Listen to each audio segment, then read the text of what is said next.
Hello, you wonderful people, and welcome to another episode of Crime Centric, this being a show where we talk about crime dramas that I watch. For today's episode, I'm going to talk about the latest episode of American Rust. A lot of really interesting things went down in this episode, so let's break it down. First and foremost, we have Dale and Steven kind of busting up like kind of a drug den.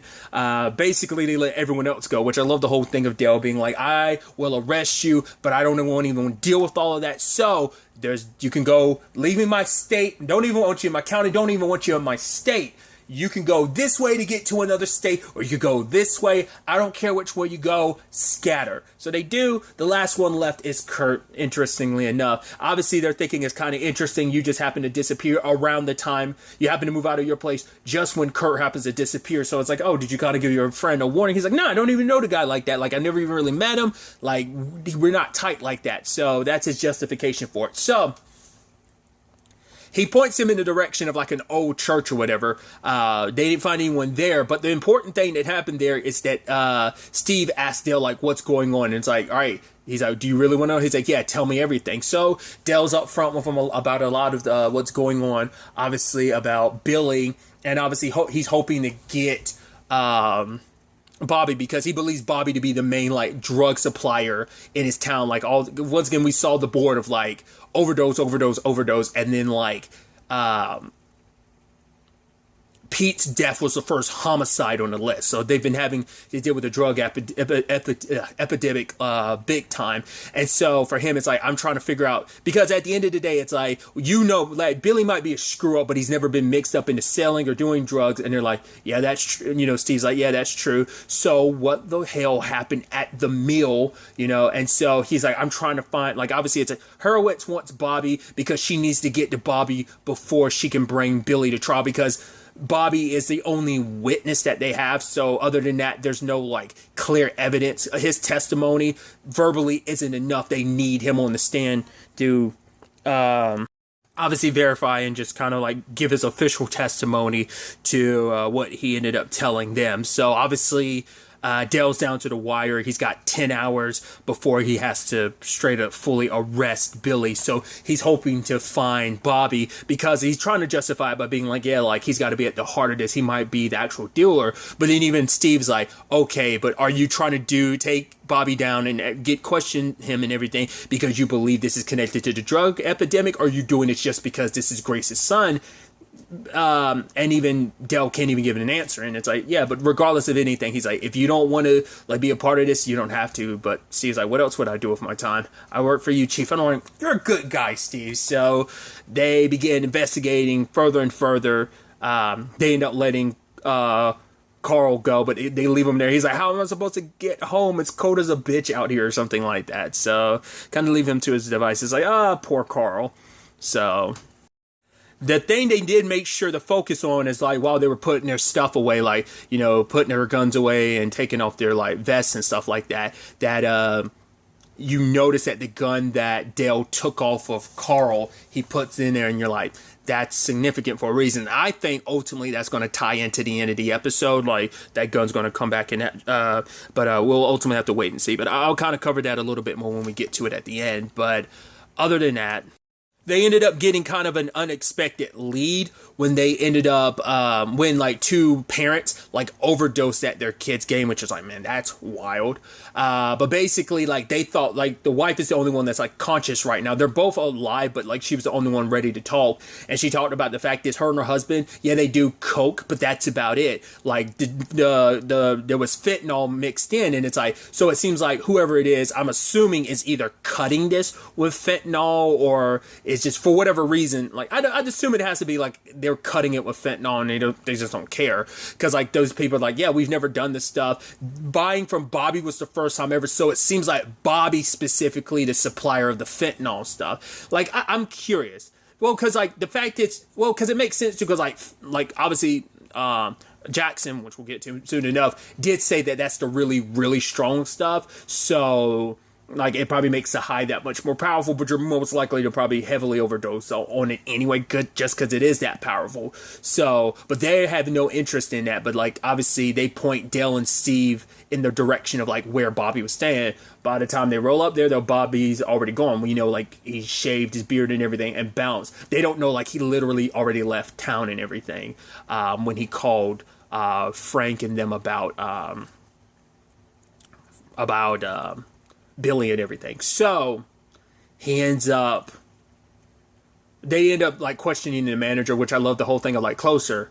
So it's like, okay, here's my badge. The guy, it's like, oh, you're talking about Bobby. It's like, yeah, what's Bobby's last name? Jesus. No, we're trying to find out. It's like, no, that's his name. Wait, his name is Bobby Jesus. At no point you thought that was kind of like maybe a fake, because at first she was like, because even Steve tried to be like, could it be like Latin? Like, could it be like Jesus? And she's like, oh, I know if one of them, where it's like, if it was one of them or something like that. I was like, geez, you'd have to say it like that. But, yeah, Bobby always paid cash, so she has no idea where he's going. He paid for the month full up, but he, you know, went on a trip, so it's like they're one step behind. It's like, you know, Bobby already got a head start. We do find out where Bobby is. I'm assuming he's with his mom, but he's in a cabin in the middle of nowhere. So I'm like, how? Like, you'd have to track down probably like known associates and like where they live to probably find Bobby at this point in time. Like, it just, they showed you the pan out of like, yep, nothing but trees. Granted, they can't find Bobby. It sucks because they can't clarify what he saw and what he knows and kind of take him down for being the main drug dude. But at the very least, it will hurt.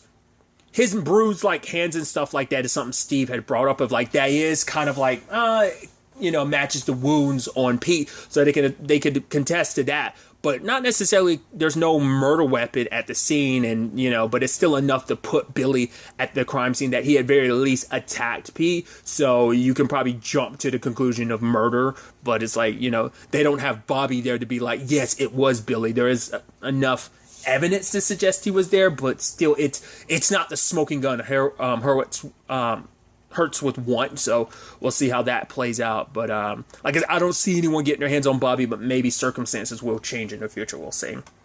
But so other than that kind of going on, we've got Billy's dad actually trying to help out Billy. He's like, hey, I'm a get he's got all this copper pipe and wiring he took from like a house he was like working on, and he sold it and gave the money to Billy, and Billy's like, oh, thanks, Dad. And he's like, yeah. So where are we going? It's like, Buell's that way. He's like, no, I know. We're going to Canada. It's like, wait, we're going to Canada? It's like, oh, no, you're going to Canada.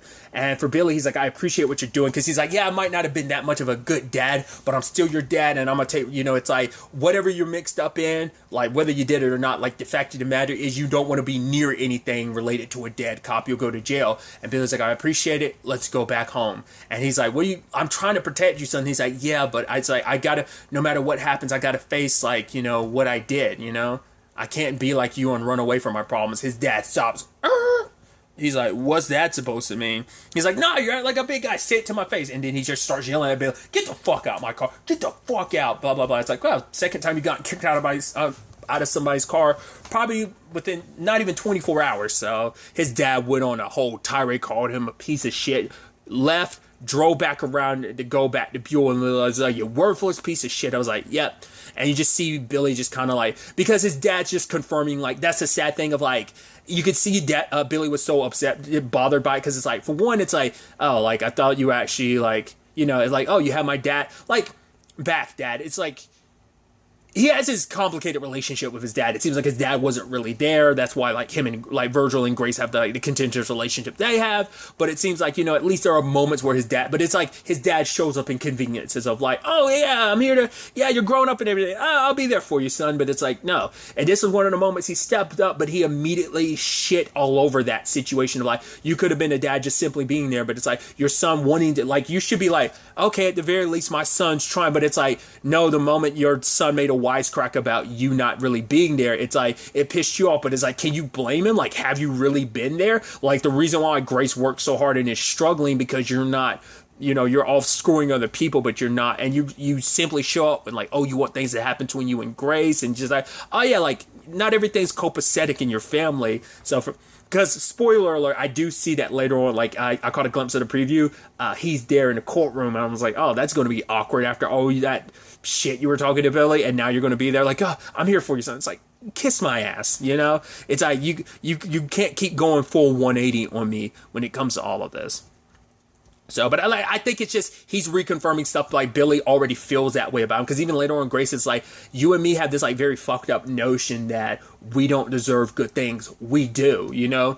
And so I think Billy does, you know, he even said it with the Isaac thing of like, yeah, his life is worth more than mine. Like Billy kind of treats himself like he's worthless. So his dad saying that, it's just like, right, it's just confirming how he already feels about himself. So, and just Billy just kind of, all right, sucks it up and just like starts walking. He ends up running into Lee, who went to see a lawyer earlier in the episode, and it's like, cool, like it's like everything they're saying is under confidentiality, but it's like, I can't represent both because it's a conflict, because I can't represent one without hurting the other. So you have to choose who's more important to you, this Billy or Isaac. Yes, she definitely still loves Billy despite being married and everything. She can't help how she feels. Like those feelings rekindled now. Like, you know, she might have been trying to run away from Buell, but I think it's also just kind of like the guilt is kind of eating away at her, knowing like, right, I left all this behind for my special life and everyone's still struggling day after day, and I don't have to worry about it as much. Hence why like everything related to Buell, my dad, Isaac, like I just kind of left it to the wayside and just went to go live my life, because that way I could just only be responsible for me. Not trying to like take jabs at her. It's just like, that's it. Like some people just like, I just want to only be responsible for me. I don't want my life to have to revolve around other people. So maybe there's some elements of that. It's just like with Billy, it's just, it's nice, it's familiar. Like, because I'm sure there's a part of Lee wondering, like, did she get married just so she could get away from Buell, everything that she was, and wanting to be much more? Like, who knows? But she, like, now she's stuck between like, yeah, protecting the man that she loves, who is willing to take the fall so that her brother doesn't take it, or represent her brother, who is like family. So do you choose your love or do you choose family? That's the complicated thing in that position. You can't have both in this regard, because whoever you choose, it will hurt the other. So who are you willing to hurt? The person you love or hurt your brother? So no easy solutions in that. But she picks Billy up later on, and it's like, right, she's like, she apologizes for hitting him and everything, because she's like, oh, Billy, wait. He's like, oh yeah, like I was just you know, kind of got lost in the parking lot and, you know, just like making my way back home. And she's like, just get in. Obviously it's like, she's like, you know, I still care about you, Billy. And he's like, I'm glad to hear that. He's like, when you left, I just assumed like you didn't like care about me anymore. See what I mean? Like, sadly, like Billy does have a very low opinion of himself. Like what created that in him, his circumstances, his family situation, just everything. He just doesn't feel like he's worth anybody's time. So that's why I'm wondering, like, when Dale offers to help him, is that just because it's like, no, I know you're just trying to help me because you're trying to sleep with my mom. You're just trying to be in her, for, you know, no pun intended, but in her good graces. Like, I wonder, is that what that is? Or is it just kind of, he just feels like, I don't get why so many people are trying to help me and waste their time on me. It's like, I'm sure for when it comes to Dale, I'm sure like, Billy feels like it's a combination of the two, maybe. More so like, you're just trying to be in good graces with my mom because you like her and you're trying to sleep with her, yada, yada, yada. I mean, because it's like he realizes, like, despite everything, my dad is my dad. He may be a piece of crap sometimes, but he's still my dad, and my mom's always going to, like, fall back a little bit onto that bad habit that is my dad. So, well, you know, so I just thought that was kind of interesting, because, there's other, like, elements kind of tied into that, though. Like, you know, Lee wanted to meet up later on. The moment she made that promise, they made that promise, I was like, oh, that's going to come back to bite you, because, sadly, Billy won't be able to make it. And he even texts her later on, like, oh, I can't make it. I love you. But her husband showed up because she opened up about, like, right, my dad's going through all that he's going through, and he, you know, I've got to, like, make sure, like, he's taken care of. And so he decides, like, oh, surprise. And she's like, yeah, but even then, like, sitting at the table, she's happy, but it's like her two worlds colliding. I think it made her realize, like, she has probably made her question her love for her husband. It's like, if I feel the way I do about Billy, then how can I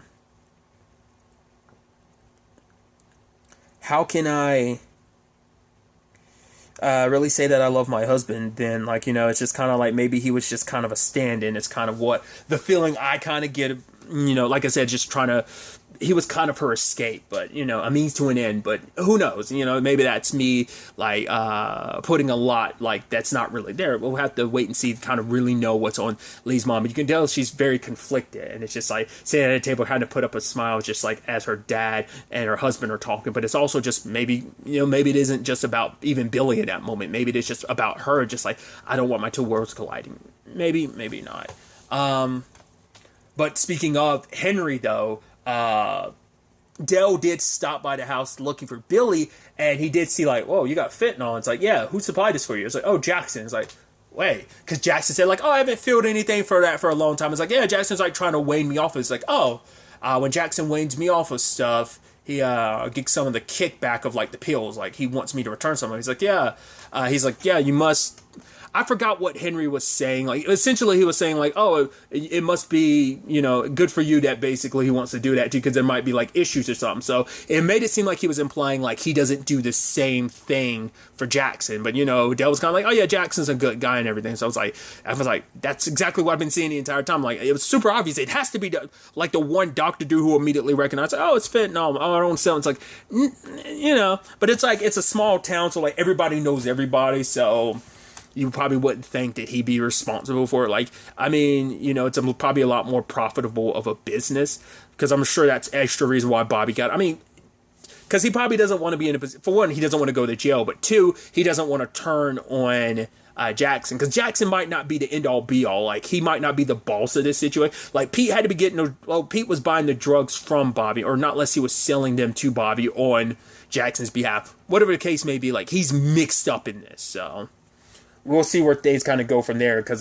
Dell didn't confront him this episode, because he probably doesn't have anything concrete enough to necessarily go. And it's like, yeah, just because you have fentanyl and you give it to Henry, like, that doesn't mean anything, so he can't really go after him right now. But there's also the whole situation with Grace, and at work, she confronts her boss. And I love when she walks in, everyone's head's turning, because everyone's like, okay, how's this going to play out? Goes into our boss's office, got Bethany by her side, as well as like their like representative.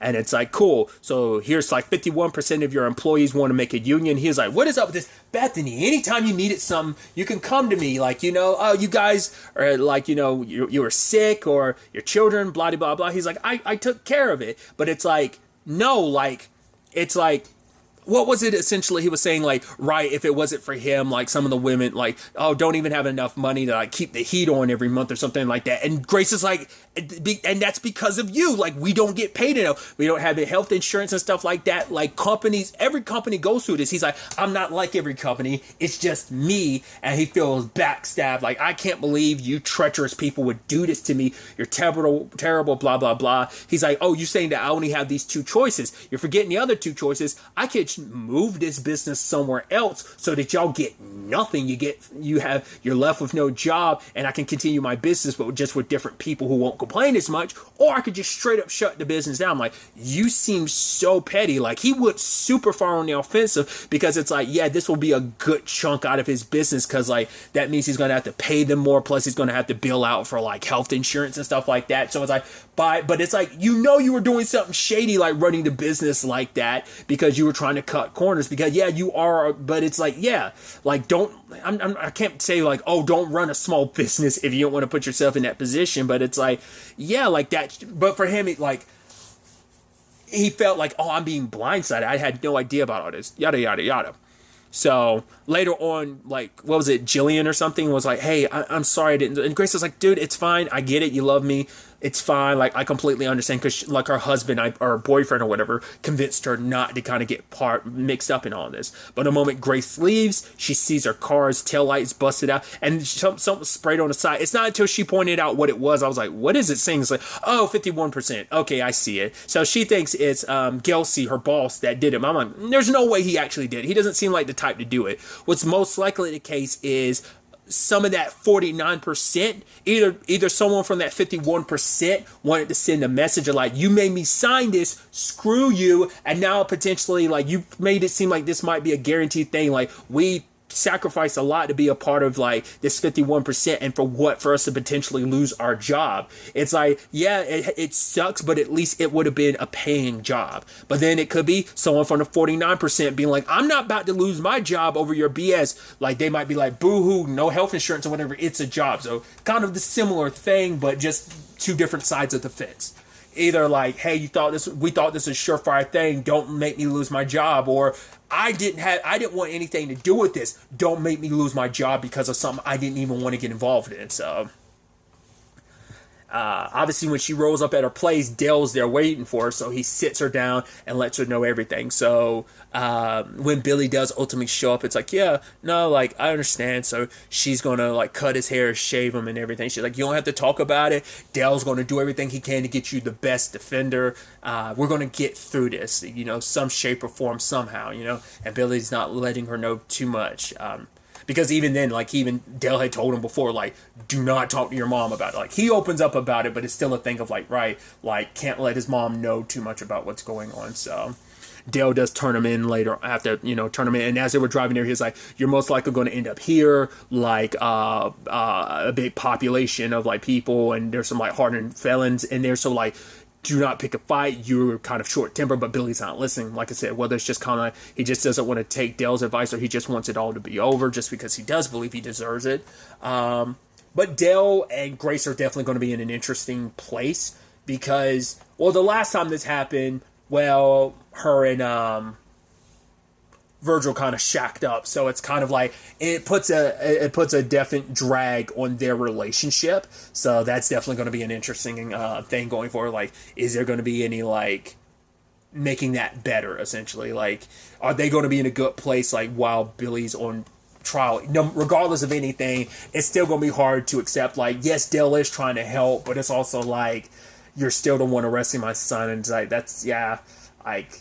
We're kind of back here again 6 months. Like, because even the judge was like, yeah, you gave this kid a second chance and he continues to screw up. It's like, you do not want to touch this. Because Dale was like, I got to arrest Billy. I just want to know ahead of time. Like, give me a heads up of, like, how much hurts, like, how much she's got on him. Like, like how far she's willing to go. Like, is she going to go, like, as hard as she can, or is she going pretty, like, I got to know, like, how the severity of it before I bring Billy in and stuff like that. So we'll see where that goes. But moment Dale gets home, lo and behold, who's waiting for him? That actor. I think the most recent thing I saw him in was Instinct. He was one of the cops that they Dylan and Lizzie works with.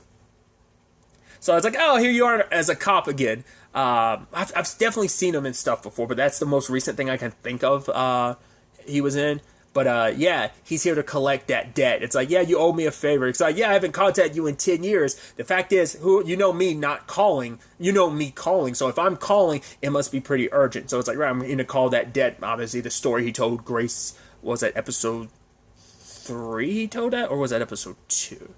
No, that was definitely episode 3. So that's kind of, yikes. That's going to come... And that's where I was bringing up earlier, where I was like, the gun that they got off Kurt is going to, like, it's kind of, I'm sure he's going to blackmail him. It's like, oh no, like, I have the evidence to say that you were there, or at the very least, if I go down, I'm going to drag you down with me. Or like, oh, you don't do this for me? I have enough evidence to say that you were the one who did it, even if you didn't. So you kind of have no choice but to do this for me, or I'm going to make your life a living hell. It's like, come on, we used to probably be like, oh, we used to be partners. We used to have each other's back. You scratch my back, I scratch yours. Well, I've already scratched your back, and I'm feeling pretty goddamn itchy. Like, I definitely see that being a thing of like, yeah, help me. And I think that gun's going to come into place of like, yeah, he's got a bad guy that's like falling through the cracks of the system. I need him dealt with. So I think that gun Kurt has is going to be the weapon, which is going to open up a whole can of worms for Dale later on down the road. So I figured as much, like, oh, you're not getting out of this Pittsburgh thing. It's like, oh, no, it's going to come back and haunt you.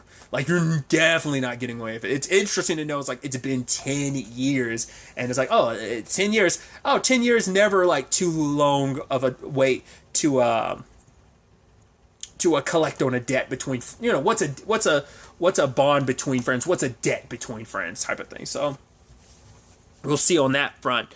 But the other side of things are, we have Jojo and Isaac, and them hitting it off, doing their thing, and we see them kind of on the run later. Them at the laundromat was pretty interesting. Well, because first and foremost, they were walking, and it's just like, she's like, oh, like, what do I like, this or that? And it's like, all right, cookie or cake? It's like, cookies. And then it's like what kind? Chocolate chip, oatmeal, yada, yada. You know, he's like, I don't know, you eat everything. And he's like, oatmeal. And she's like, really? Like, oh, you know, and he's like, yeah, you know, oh, like, no one likes oatmeal. He's like, yeah, the ones with the raisins. And she's like, that's dark, dude. So I'm one of those people. I like oatmeal cookies. I prefer chocolate chip. I've always been a chocolate chip dude. But as I've gotten older, I do like oatmeal cookies, and I do eat oatmeals with raisins. I'm also one of those son of a guns who eats Raisin Bran Crunch. Granted, I haven't eaten in a couple years, but yeah, I did like it. I am kind of like I do like cookies and stuff like that with raisins and stuff like that. Beside the point. Well, on the point, but beside the point. But then, like, later on, like, they're scamming money off of people. And she's talking to Zoe, and home dude's like, oh, give me the phone. Like, I want to make a quick call, got to get picked up. During the struggle, the phone falls, and he looks at the phone. It's cracked, and, like, the numbers don't work on it. So, they're like, I thought, I knew there was something wonky with the Zoe thing. I wasn't expecting it. It's like, oh, you must be really crazy or something like that. And in that moment, she felt embarrassed. And so maybe that's also why she got upset before last episode when Isaac was like speaking for her. Maybe that's why she's like, I don't like it when people speak for me, because people make their own assumptions about, like, whatever the case may be. And so, like, Isaac's trying to make her feel better because he admits something that I was kind of wondering about. And it turns out, yeah, he had a thing for Billy. Like, for him, it's like, I've been in love with my friend for a long time. Then he was dating my sister, but then they broke up. I tried to kiss him. He kind of turned me down. And then the last time I saw him fucking my sister. And it's like, she's like, why are you telling me that? He's like, yeah, I just want, she's like, why are you smiling? He's like, yeah, I'm pathetic. She's like, your pain isn't funny. I'm wondering if she's saying that because, like, he tried to, like, alleviate the whole situation by, like, oh, yeah, it's pretty pathetic, right? But I think for her, it's just, like, you laughing at your pain is almost like someone's pain isn't funny. Like, don't laugh at your pain. Don't put yourself down like that. Because if you're laughing at your pain, it's almost like laughing at mine. Like, Jojo, it just seems like a lot of this struck a nerve with her, because it's like, now you're trying to make me feel better. It makes me feel like you're pitying me, like I'm pathetic, or just like I'm crazy, like you just don't like. And so she just ends up leaving him behind, even though she made that promise to him before, like, I'm not going to. So maybe there was a Zoe, and that's the only way that make herself feel better, or maybe there was no Zoe. Like, being on the road is a lonely. Like, I'm curious, like, who was she actually going to find in Nevada? But she leaves him behind, and he had ordered for her and got her whipped cream on the pancakes and everything. It's sad, but he's taking everything he learned from her, and he's got the blue bandana in his back pocket, and, you know, the sad thing is, like, obviously that can be a very rough thing of, like, obviously they scammed a lot of people, but it's like, he doesn't have Jojo to back him up anymore, so if he scams the wrong person and he doesn't get away, like, that person can beat the crap out of him, if not kill him, so we'll see how this turns out. But it's kind of sad. Like, you know, it's like, oh, he had a pal for a while. She taught him a lot. They went through a lot together. But it's like, yeah, he's on the road alone again, you know. So whether they'll cross paths again, we'll see. Probably unlikely, but it's definitely going to be interesting to see where all of this ends up taking us going forward into the next episode. I'd actually skipped over it a little bit too. There was also, like, Grace killing that deer, but it's just like she's so frustrated by the circumstance. It's just like everything at work. Now the situation with Billy, like, her son can go away for a very, very long time, because this isn't like some small thing. Like, I mean, last thing wasn't a small thing, but at least it's like 6 months probation. This is him connected to the murder of a former cop. Like, they're gonna throw the book at him with this. So we'll have to wait and see where things take us going forward. But really, that's all I'm going to talk about. Till the next time we meet, be happy, be safe, live life to the fullest, and enjoy it. Good day, and goodbye.